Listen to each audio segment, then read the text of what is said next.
قال سيدنا الإمام محمد الغزالي رحمه الله ورضي عنه ونفعنا به في كتابه كتاب إحياء علوم الدين.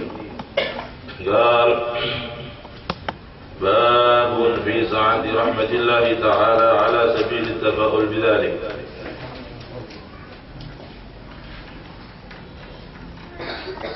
نختم الكتاب بباب في سعة رحمة الله تعالى على سبيل التفاؤل بذلك.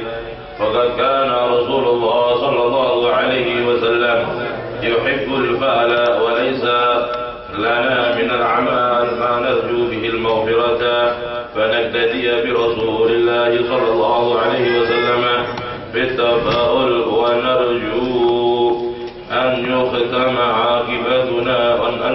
عاقبتنا بالخير في الدنيا والآخرة، كما ختمنا الكتاب بذكر رحمة الله تعالى. فقد قال الله تعالى: إن الله لا يغفر أن يشرك به ويغفر ما دون ذلك لمن يشاء. وقال تعالى: قل يا عبادي الذين أسرفوا على أنفسهم لا تقنطوا من رحمة الله، إن الله يغفر الذنوب جميعا إنه هو الغفور الرحيم. وقال تعالى: ومن يعمل سوءا أو يظلم نفسه ثم يستغفر الله يجد الله غفورا رحيما. ونحن نستغفر الله تعالى من كل ما زلت به القدم أو طغى به القلم في كتابنا هذا وفي سائر كتبنا، ونستغفره من أقوالنا التي لا توافقها أعمالنا، ونستغفره ممن دعيناه وأظهرناه من العلم والبصيرة بدين الله تعالى مع التقصير فيه، ونستغفره من كل علم وعمل قصدنا به وجهه الكريم ثم خالطه غيره، ونستغفره من كل وعد وعدناه به من أنفسنا ثم قصرنا في الوفاء به، ونستغفره من كل نعمة أنعم بها علينا فاستعملناه في معصيته، ونستغفره من كل تصريح وتعريض بنقصان نافذ وتقصير مبصر كنا متصفين به، ونستغفره من كل خطرة دعتنا إلى تصنع وتكلف تزينا للناس في كتاب سطرناه أو كلام نظمناه أو علم أبدناه أو استفدناه، ونرجو بعد الاستغفار من جميع ذلك كله لنا ولمن طلع كتابنا هذا أو كتبه أو سمعه أن نكرم بالمغفرة والرحمة والتجاوز عن جميع السيئات ظاهرا وباطنا، فإن الكرم عميم والرحمة واسعة والجود على أصناف الخلائق ظاهر، ونحن خلق من خلق الله عز وجل لا وسيلة لنا إليه إلا فضله وكرمه. فقد قال رسول الله صلى الله عليه وسلم: إن لله تعالى 100 رحمة أنزل بها رحمة واحدة بين الجن والإنس والطير والبهائم والهوام، فبها يتعاطفون وبها يترحمون، وأخر 99 رحمة يرحم بها عباده يوم القيامة. ويروى أنه إذا كان يوم القيامة أخرج الله تعالى كتابا من تحت العرش فيه: إن رحمتي سبقت غضبي وأنا أرحم الراحمين، فيخرج من النار مثل أهل الجنة. وقال رسول الله صلى الله عليه وسلم: يتجلى الله عز وجل لنا يوم القيامة ضاحكا فيقول: أبشروا معشر المسلمين، فإنه ليس منكم أحد إلا وقد جعلت مكانه في النار يهوديا أو نصرانيا. وقال النبي صلى الله عليه وسلم: يشفع الله تعالى آدم يوم القيامة من جميع ذريته في 100,000 و10,000 ألف.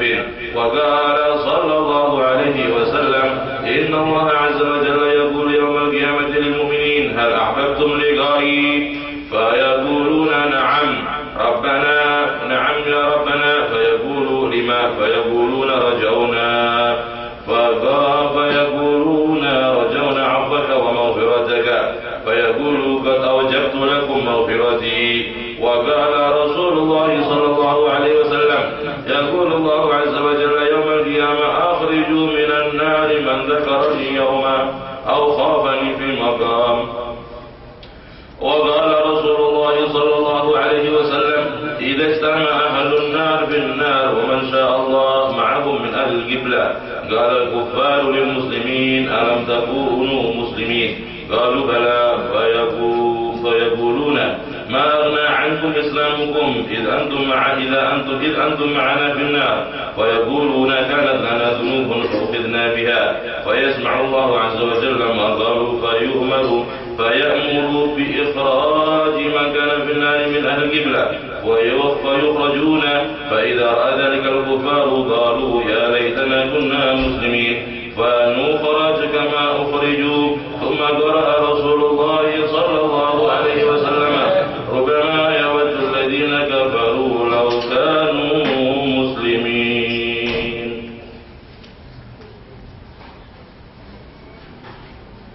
Ini di sini diceritakan bahwa nanti ada dalam satu ayat Al-Quran orang kafir itu akan berkata, seandainya kami ini menjadi orang Islam. Orang kafir berkata, seandainya kami ini menjadi orang yang Islam. Itu kapan itu? Di dunia kelihatannya kita belum pernah mendengar orang kafir kepingin masuk Islam. Ya, jarang, sulit. Tapi itu terbukti nanti di hari kiamat. Jadi di hari kiamat nanti itu akan ada sebagian orang-orang yang memeluk agama Islam, tapi dia masuk neraka karena banyak dosa. Maka dia masuk neraka, ketemu sama orang kafir. Waktu di sana ditanya, kalian kan orang-orang Islam, kok masuk neraka seperti kita orang-orang kafir? Kalau gitu apa manfaatnya Islam kalian? Si orang-orang kafir berkata begitu. Orang-orang yang Islam berkata, kami ini memang orang-orang Islam, tapi kami ini punya dosa. Maka kami oleh Allah diberi siksaan karena dosa-dosa kita. Ketika Allah mendengar diskusi ini, maka Allah perintahkan semua orang yang muslim yang dia sholat keluarkan dari neraka, masukkan semua ke dalam surga. Walaupun yang masih punya dosa-dosa, dengan syafaat dikeluarkan dari neraka, dimasukkan surga. Maka pada saat itu orang-orang kafir berkata, oh seandainya kita ini menjadi muslim, kita dikeluarkan seperti mereka, keluar dari neraka masuk surga. Ya, ini rahmatnya Allah, kasih sayangnya Allah kepada umat Islam. Sampai tadi dikatakan bahwa Allah Subhanahu wa taala itu akan memasukkan ke surga orang yang pernah keluarkan dari neraka. Di hari kiamat Allah Subhanahu wa taala berkata, keluarkan dari neraka setiap orang yang pernah menyebut namaku walaupun satu hari. Man dzakarni yauman aw khafani fi maqam, atau pernah merasa takut kepada siksa Allah walaupun satu kali. Dikeluarkan dari neraka, masuk surga Allah Subhanahu wa taala. Dari rahmatnya Allah. Ya, rahmat Allah sangat luas bagi umat Nabi Muhammad sallallahu alaihi wasallam.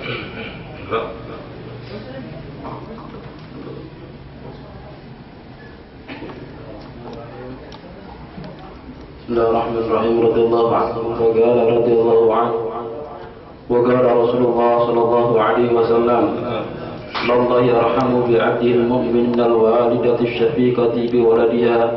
وقال جابر بن عبد الله من زادت حسناته على سيئاته يوم القيامة فذلك الذي يدخل الجنة بغير حساب ومن استوت حسناته وسيئاته فذلك الذي يحاسب حسابا يسيرا ثم يدخل الجنة. وإنما شفاعة رسول الله صلى الله عليه وسلم لمن أوفق نفسه وأثقل ظهره. ويروى أن الله عز وجل قال لموسى عليه السلام يا موسى استغاثت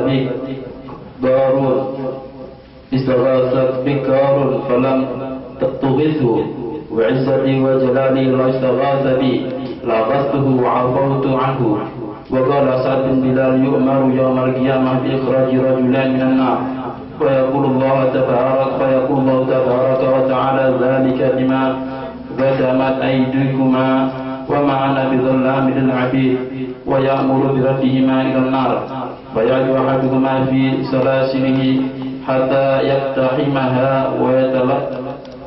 ويتلك الآخر فيؤمر بردهما ويسألهما عن فعلهما فيقول الذي أدى إلى النار قد حذرت من وبال المعصية فلم أقل لتعرض لسخطك ثانية ويقول الذي تلكأ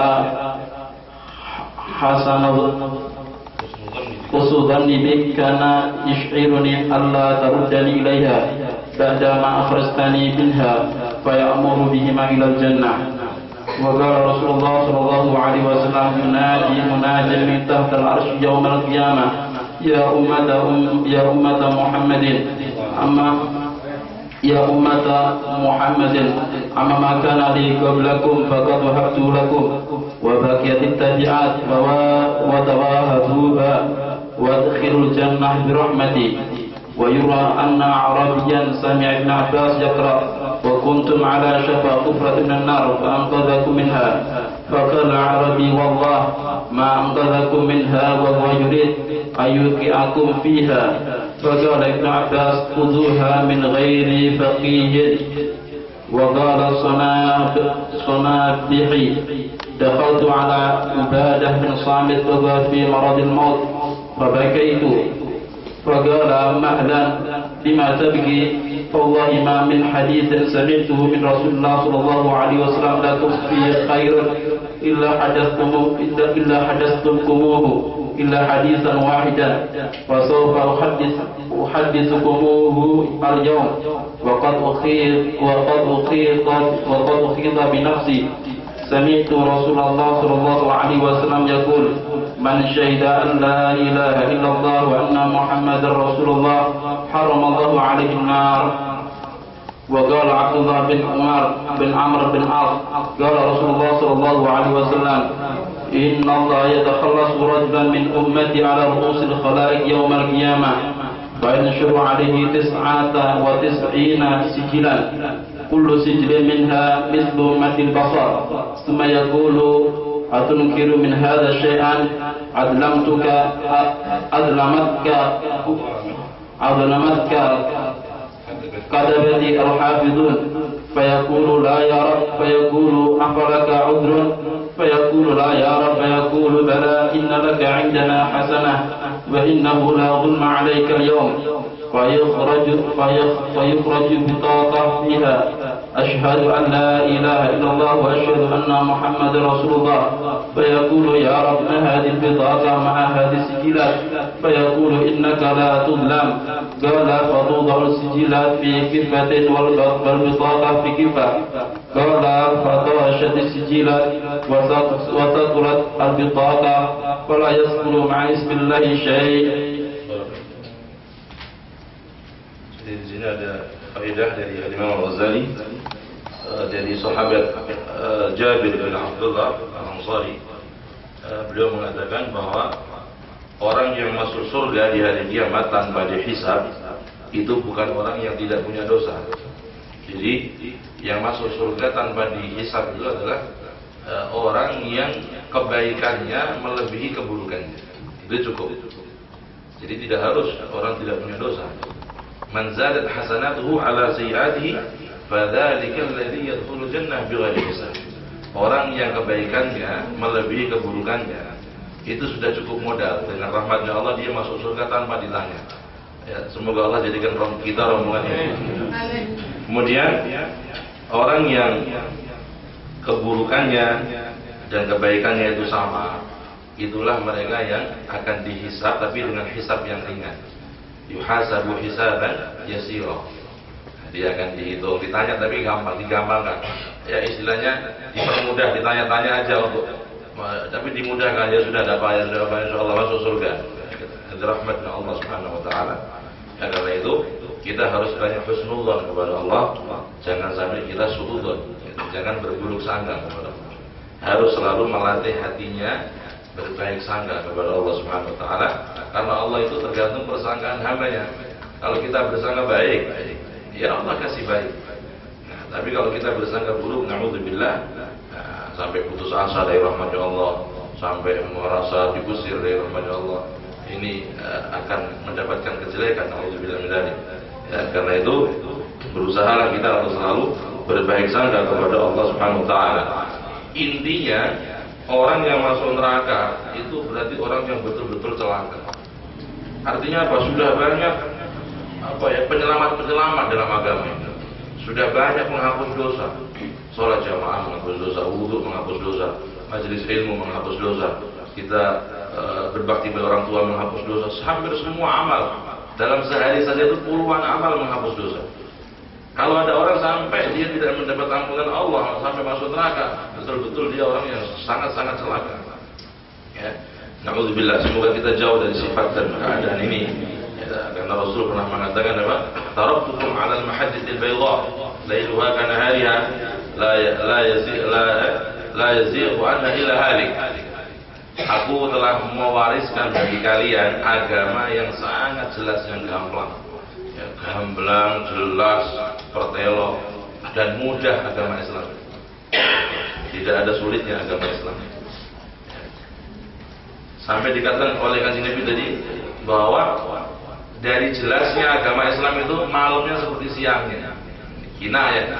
Dari jelasnya tidak ada yang samar agama itu. Kalau orang mengatakan agama itu Islam itu ada yang samar, itu bukan karena Islamnya yang samar, dianya yang belum paham Islam. Atau dia mengatakan agama Islam itu tidak lengkap, dia salah, dia bukan Islamnya. Islam sudah lengkap. Allah mengatakan al-yawma akmaltu lakum dinakum wa atmamtu 'alaikum ni'mati. Aku sudah sempurnakan agama kalian untuk kalian. Ini nas Al-Qur'an. Jadi kalau ada orang intelektual atau dia seorang katanya ilmuwan modern atau dia seorang pakar apa mengatakan Islam itu perlu direvisi atau Al-Qur'an perlu dikaji ulang, diadakan pembaharuan dalam arti kata dirobah-robah. Ada menunjukkan kebodohannya dia tentang Al-Quran, kebodohannya dia tentang agama. Atau kalau dia nggak bodoh, dia tahu dia adalah pengkhianat agama, dia pengkhianat Nabi Muhammad SAW. Dia ingin menikam Rasulullah dari belakang. Karena dia tahu kebenaran, tapi dia mengatakan dia tahu Islam itu sempurna.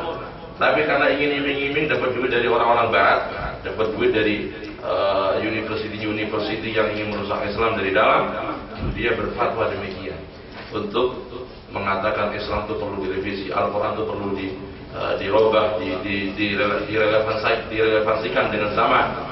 Ini semua adalah tidak sesuai dengan tuntunan Nabi Muhammad SAW. Maka beruntunglah kita diberi oleh Allah nikmatul Islam. Imam Al-Haddad menganjurkan kita kalau bisa sering mengucap doa ini. Alhamdulillah ala ni'matil Islam wa kafa biha min ni'mah. Kita baca bersama-sama. Alhamdulillah ala ni'matil Islam wa kafa biha min ni'mah. Alhamdulillah ala ni'matil Islam wa kafa biha min ni'mah. Alhamdulillah ala ni'matil Islam wa kafa biha min ni'mah. Radhiyallahu anhum wa qala radhiyallahu ta'ala anhu وقال رسول الله صلى الله عليه وسلم في آخر حديث طويل يصاب فيه القيامة والصراط إن الله يقول للملائكة من وجدتم في قلبه مثقال دينار من خير فأخرجوه من النار ويخرجون خلقا كثيرا ثم يقولون يا ربنا لم ندرك فيها أحدا ممن أمرتنا به ثم يقول ارجعوا فمن وجدتم في قلبه مثقال نصف دينار من خير فأخرجوه فيخرجون خلقا كثيرا ثم يقولون يا ربنا لم ندرك فيها أحدا ممن أمرتنا به ثم يقول ارجعوا فمن وجدتم في قلبه مثقال ذرة من خير فأخرجوه فيخرجون خلقا كثيرا ثم يقولون يا ربنا لم ندري فيها أحدا ممن أمرتنا به فكان أبو سعيد يقول إن لم تصدقوني بهذا الحديث فاقرأوا إن شئتم إن الله لا يظلم مثقال ذرة وإن تكو حسنة يضاعفها ويؤتى من لدنه أجرا عظيما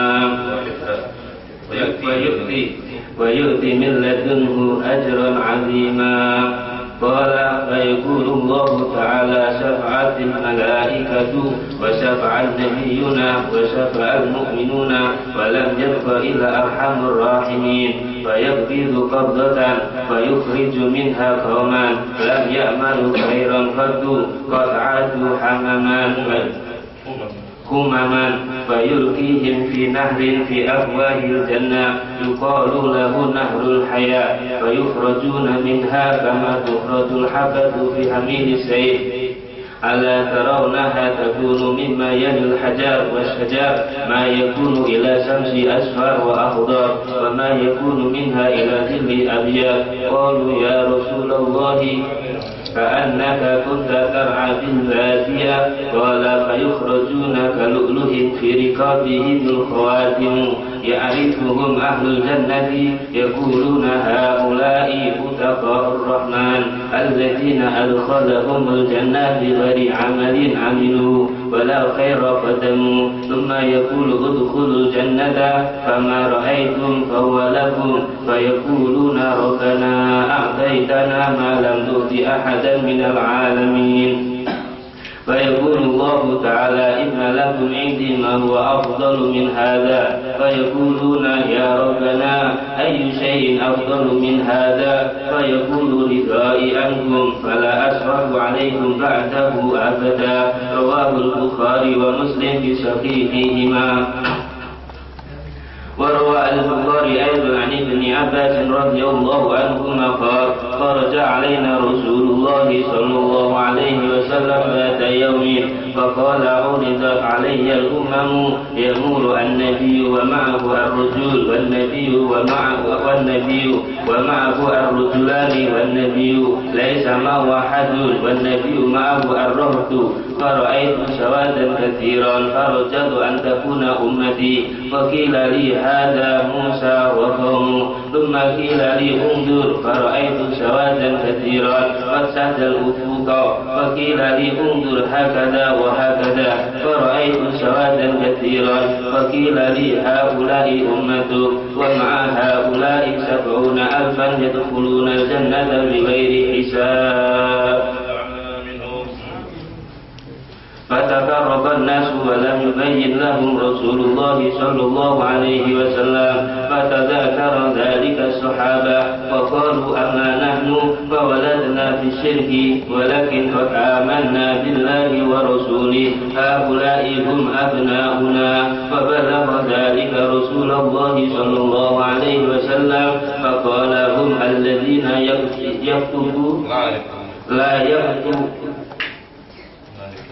لا يكتبون ولا يسترقون ولا يستثيرون وعلى ربهم يتوكلون. فقام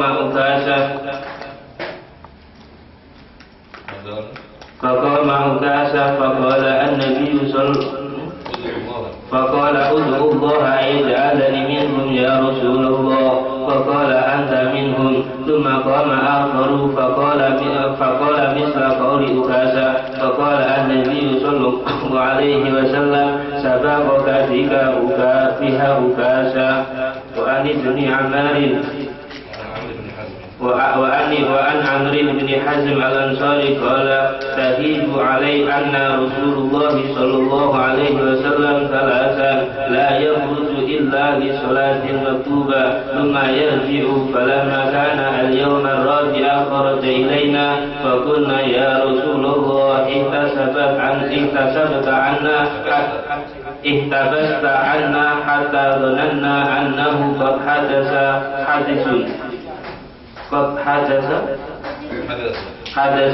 قال لم يحدث إلا خير. إن ربي عز وجل وعدني أن يدخل من أمتي الجنة 70,000 لا حساب عليهم.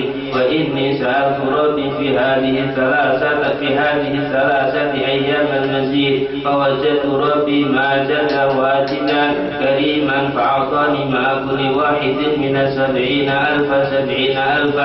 قال قلت يا ربي وتبلغ أمتي هذا؟ قال أكمل لك العدد من الأعراب. وقال أبو ذر قال رسول الله صلى الله عليه وسلم عرض لي جبريل في جانب حرة فقال بشر أمتك أنه من مات لا يشرك بالله شيئا دخل الجنة. فقلت يا جبريل وإن سرق وإن زنى؟ قال نعم. وإن سرق وإن زنى؟ قلت وإن سرق وإن زنى؟ قال وإن سرق وإن زنى؟ قلت وإن سرق وإن زنى؟ قال وإن سرق وإن زنى وإن شرب الخمر.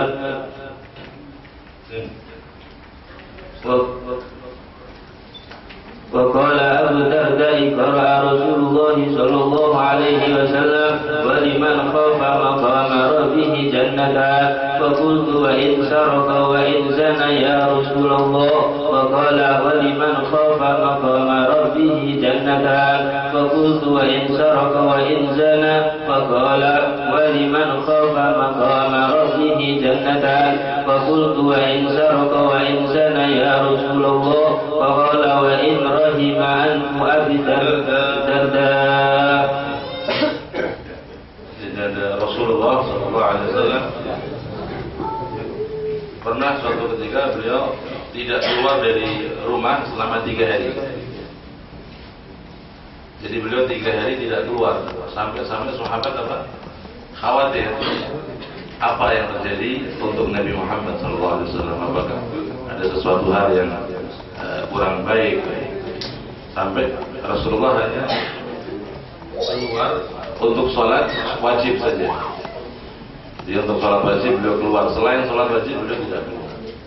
Sampai akhirnya setelah 3 hari sahabat bertanya, wahai Rasulullah, 3 hari engkau tidak keluar kecuali untuk sholat berjamaah.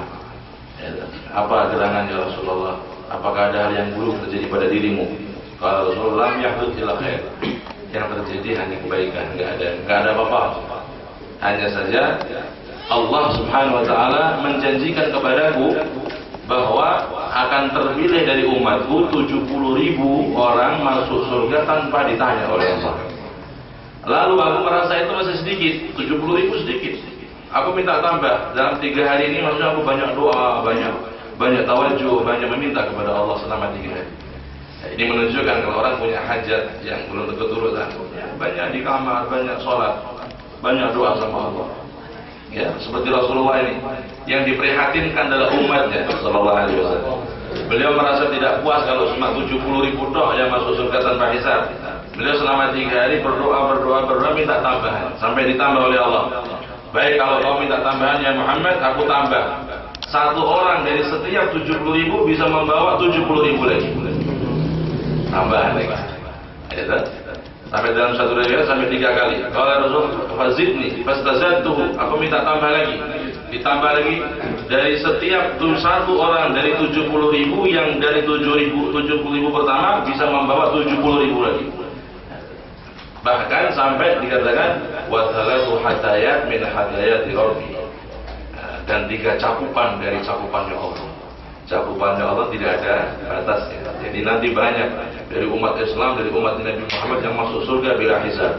Ya, maka kuatkan keyakinan permohonan kepada Allah, Allah yaj'alna minhum. Semoga Allah tulis kita dengan berkah majlis ini, dengan berkah kita hadir haul ini, kita khidmah, kita memberikan manfaat kepada siapapun, kita mudah-mudahan ditulis oleh Allah, uktubna ya Rabb minal ladzina yadkhuluna jannah bighairi hisab. Kita masuk surga tanpa hisab, tanpa ditanya oleh Allah Subhanahu wa taala. Karena itu kata para ulama, jangan minta masuk surga saja. Kalau bisa masuk surga, hanya minta masuk surga. Kalau hanya minta masuk surga, ada orang masuk surga tapi disiksa dulu. Na'udzubillah min dzalik. Jangan minta masuk surga saja.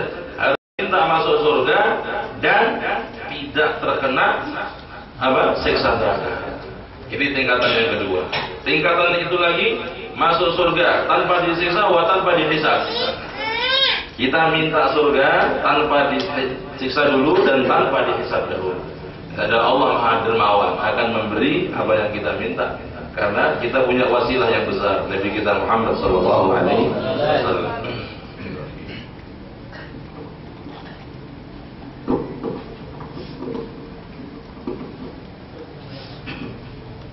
ثم قال رضي الله عنه وقال رسول الله صلى الله عليه وسلم إذا كان يوم القيامة دفع إلى كل مؤمن رجل من أهل الملل فقيل له هذا فداؤك من النار. وروى مسلم في الصحيح عن أبي بردة أنه حدث عمر بن عبد العزيز عن أبي أبي موسى عن النبي صلى الله عليه وسلم قال: لا يموت رجل مسلم إلا أدخله الله تعالى مكانه النار يهوديا أو نصرانيا. فاستحلفه عمر بن عبد العزيز بالله الذي لا إله إلا هو 3 مرات أن أبوه حدثه عن رسول الله صلى الله عليه وسلم فحلف له. وروى أنه وقف صبي في بعض المغازي ينادى عليه في من يزيد في يوم صائف شديد الحر، فبصرت به امرأة في خبأ القوم فأقبلت تشتد وأقبل أصحابها خلفها حتى أخذت الصبي وألصقته إلى صدرها ثم ألقت ظهرها على الفتحة وجعلته على بطنها دقيق الحر وقالت: ابني ابني. فبكى الناس وتركوا ما هم فيه، فأقبل رسول الله صلى الله عليه وسلم حتى وقف عليهم فأخبروه الخبر فسر برحمتهم ثم بشرهم فقال: أعجبتم من رحمة هذه لابنها؟ قالوا: نعم. قال صلى الله عليه وسلم: فإن الله تبارك وتعالى أرحم بكم جميعا من هذه بابنها. فتفرق المسلمون على أفضل السرور وأعظم البشارة. فهذه الأحاديث وما أوردناه في كتاب الرجاء يبشرنا بسعة رحمة الله تعالى، فنرجو من الله تعالى أن لا يعاملنا بما نستحقه ويتفضل علينا بما هو أهله بمنه وسعة جوده ورحمته. Nah, Inna rahmati sabaqat ghadabi. Sesungguhnya kasih sayangku, kata Allah, mengalahkan murkaku. Jadi Allah Subhanahu wa taala itu walaupun kadang-kadang marah kepada hambanya, tapi apabila ada satu amalan dari hambanya yang bisa menarik rahmatnya Allah, Allah menyayangi dia. Ya, seperti Allah Nabi Muhammad SAW menceritakan ada seorang perempuan yang dia berzina, zaniyah, berzina, dan dia ini musafir, berzina, perempuan berzina musafir. Pada saat di padang pasir, dia ini haus, dia minum.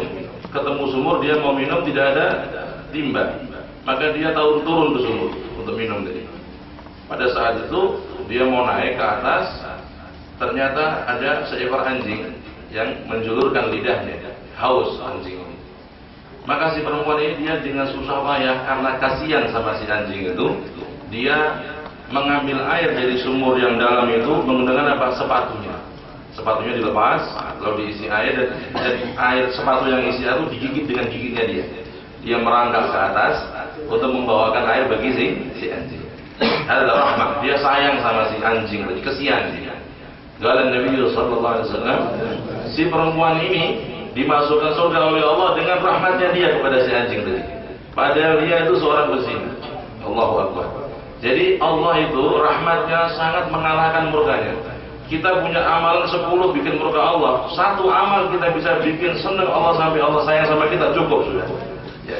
Ya, kenapa? Karena kita sudah masuk dalam kitaran umatnya Nabi Muhammad SAW. Rasulullah mengatakan apa? Ummati ummatun marhumah. Umatku adalah umat yang disayang oleh Allah Subhanahu Wa Taala. Ya, karena itu sampai diceritakan tadi bagaimana sayangnya seorang ibu. Kalau kita punya ibu, kita bayangkan coba ibu kita. Ibu kita itu subhanallah, dia tidak mau kita tersentuh penyakit. Sampai kadang-kadang ngomong, beliau mendingan ibu yang sakit daripada anaknya. Mendingan ibu yang reposo yang susah daripada anaknya yang susah. Gitu. Dia berkorban untuk anak. Kenapa itu? Karena sayang. Dia mau capek, dia mau sakit, dia mau repot. Yang penting anaknya nggak capek, nggak sakit, nggak repot. Kenapa kok bisa begitu? Karena sayang. Nah, sayangnya seorang ibu kepada anak yang semacam itu tidak ada apa-apanya dengan sayangnya Allah kepada hambanya. Nggak ada apa-apanya. Sayangnya Allah kepada hambanya lebih daripada itu. dan khususnya lagi adalah umat Nabi Muhammad sallallahu alaihi wasallam. Maka beruntung kita dipilih oleh Allah menjadi umat Nabi Muhammad sallallahu alaihi wasallam. Kita harus bersyukur kepada Allah atas nikmat yang besar ini. Ya. Gimana kita bersyukur? Ya, kita membuat senang Rasulullah, kita saling menyayangi. Rasulullah berpesan kepada kita untuk apa? Menyayangi di antara kita. Tarahamu. Ayo saling menyayangi. Jangan sampai kita ini justru pecah belah, saling gontok-gontokan, saling berdoa jelek untuk orang lain. Enggak. Kita kalau mau bikin senang Nabi, kita menyayangi semua saudara kita. Al-Muslim, akhul Muslim. Terutama kalau kita dalam satu masyrab, dalam satu mazhab, dalam satu alif, dalam satu mafham, ya, dalam satu akidah, harus lebih kelihatan kesayangan di antara kita. Karena itu dikatakan bahwa tidak ada yang bisa menarik rahmat Allah lebih dari kita saling menyayangi di antara kita, menyayangi di antara kita. Ya, sampai ada dalam istilah ilmu hadis itu namanya hadis musalsal bil awaliyah. Hadis yang pertama kali diriwayatkan oleh seorang ahli hadis kepada muridnya. Wa huwa awwalu haditsin sami'tuhu min syaikhi wa huwa awwalu haditsin sami'ahu min syaikhi wa hakala. Hadis musalsal bil awaliyah. Ini hadis musalsal bil awaliyah, itu hadis tentang rahmat. Nabi Muhammad sallallahu alaihi wasallam bersabda, "Ar-rahimuna yarhamuhumur rahmanu tabaraka wa ta'ala. Irhamu man fil ardi yarhamukum man fis sama." Ini hadis yang sangat agung. Kata Rasulullah, sabda Rasulullah, orang yang penyayang, orang yang penyayang akan disayang oleh Allah yang Maha Esa, Maha Mulia. Dan sayangilah makhluk-makhluk yang di bumi, ya, maka kalian akan disayang oleh Allah Subhanahu wa taala. Sayangilah makhluk-makhluk yang di bumi, maka kalian akan disayang oleh Allah Subhanahu wa taala. Karena itu ya, kita pulang dari majlis-majlis kita malam ini dan besok pagi, mudah-mudahan kita membawa satu kasih sayang bagi diri kita, bagi keluarga kita. Ya, sayangi. Qu anfusakum wa ahlikum nar. Kalau kita sayang diri kita, anak-anak kita apa? Selamatkan mereka dari siksa api neraka. Dekatkan kepada Allah, dekatkan kepada majelis ilmu, dekatkan kepada ulama. Itu yang akan menyelamatkan mereka dari neraka. Anak kita kalau kesentuh api, kita teriak, kesian. Anak kita kalau mungkin kesentuh apa itu, jangankan api, mungkin korek api, melentong sedikit sudah kita gopoh, kita sudah masya Allah khawatir macam-macam. Oke, orang yang berakal akan lebih khawatir kalau membayangkan anaknya ini masuk neraka, akan lebih takut kalau anaknya masuk neraka. Karena itu Allah mengingatkan, qu anfusakum wa ahlikum nar. Jaga dirimu dan keluargamu dari api neraka. Sebab ini satu-satunya benteng terakhir yang disabdakan oleh Nabi Muhammad SAW. Nanti zaman akhir itu sudah kerusakan tidak bisa dibayangkan lagi. Mungkar dianggap ma'ruf, ma'ruf dianggap mungkar, orang bodoh dianggap alim, yang alim dianggap bodoh, yang hak dianggap batil, batil dianggap hak. Ini sudah zaman sekarang ini. Perempuan sudah buka aurat, pejabat sudah tidak ada kasih sayang dan mereka bejat. Orang sudah pemuda-pemudanya fasik. Sampai diceritakan oleh Rasulullah begitu panjang kerusakan zaman, dan sekarang itu sudah terjadi semua. Saat itu ada sahabat namanya Hudzaifah ibn al-Yaman. Ya Rasulullah, kalau aku mengalami zaman semacam itu, ketika pejabat rusak umat, sudah pemuda-pemuda yang fasik, perempuan sudah buka aurat, batil dianggap hak, hak dianggap batil, mungkar dianggap ma'ruf, ma'ruf dianggap mungkar, itu salah dianggap benar, benar dianggap salah. Saat semacam itu apa yang harus kulakukan ya Rasulullah? Kata Nabi sallallahu alaihi wasallam, "Ilzam darak wa 'alaika bi ahlik." Ilzam darak wa 'alaika bi ahlik. Kau banyak di rumah, jangan banyak keluar kecuali ada penting. Yang kedua, perhatikan keluargamu, anakmu, istrimu kau didik yang baik. Kenalkan kewajibannya kepada Allah, hak-haknya kepada Allah apa. Ya, itu pesan Nabi Muhammad SAW. Mari kita mengikuti apa yang disabdakan oleh Nabi dan yang diwasiatkan oleh Rasul SAW, dan berbahagialah antum menjadi umat Rasulullah SAW. Rasulullah tidak akan melupakan kita. Di dunia sudah kasih bisyarah semacam ini, di dunia sudah memberi kita berita gembira semacam ini. Apakah di sana akan lupa kita? Enggak. Rasulullah akan menyelamatkan kita dengan syafaatnya sallallahu alaihi wasallam. Maka kuatkan rasa cinta kita kepada Nabi, latihlah diri kita untuk berusaha membuat senang Nabi dengan memperbanyak sholawat kepada Nabi Muhammad sallallahu alaihi wasallam, dengan kita berusaha meniru sunnah-sunnahnya sedikit-sedikit sampai semakin lengkap, dan kita berusaha memiliki andil di dalam perjuangan Nabi Muhammad sallallahu alaihi wasallam. Semoga Allah mengabulkan hajat-hajat kita, niat-niat kita. Amin Allahumma amin ya rabbal alamin.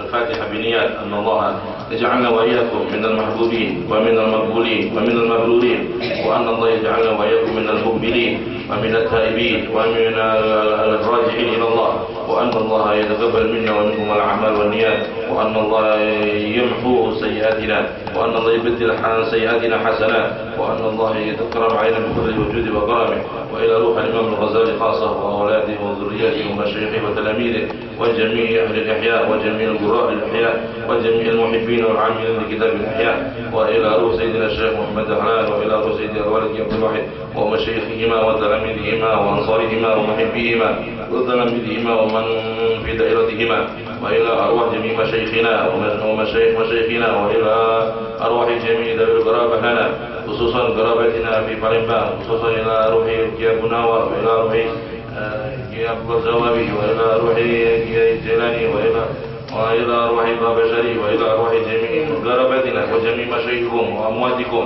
وأموات الحاضرين جميعا من أموات المسلمين، أن الله يتغشاهم جميعا بالرحمة، أن الله يتغشى كل واحد منهم بالرحمة، أن الله يتغشى كل واحد منهم بالرحمة، وأن الله بسر هذه المجالس وبسر وبركة هذه المجالس أن الله يرفع العذاب عنهم، وأن الله ينور قبورهم ويرفع درجتهم، وأن الله يرزقهم نعم الجنة نعم القبر، ويجعل قبرهم رياض من رياض الجنة، ولا يجعلها حفرة من حفر النيران، وأن الله يجعلنا وإياكم من المتحابين في الله المتجالسين في الله والمتبادلين في الله، وأن الله يغفر ذنوبنا ويستر عيوبنا ويشفي قلوبنا ويسهل أمورنا وذي حاجاتنا ويحفظنا من الأشرار وكيد الفجار وشر ما تأتي به الليالي والنهار، وأن الله يبلغنا وإياكم من زيارة النبي صلى الله عليه وسلم وحج بيته الحرام، وأن الله يجعل هوانا تبعا لما جاء في نبينا محمد في خير وعافية مع سعد الأرزاق وحسن الأخلاق، وأن الله يرزقنا وإياكم جميعا حسن الخاتمة عند الموت، وأن الله يجعلنا وإياكم في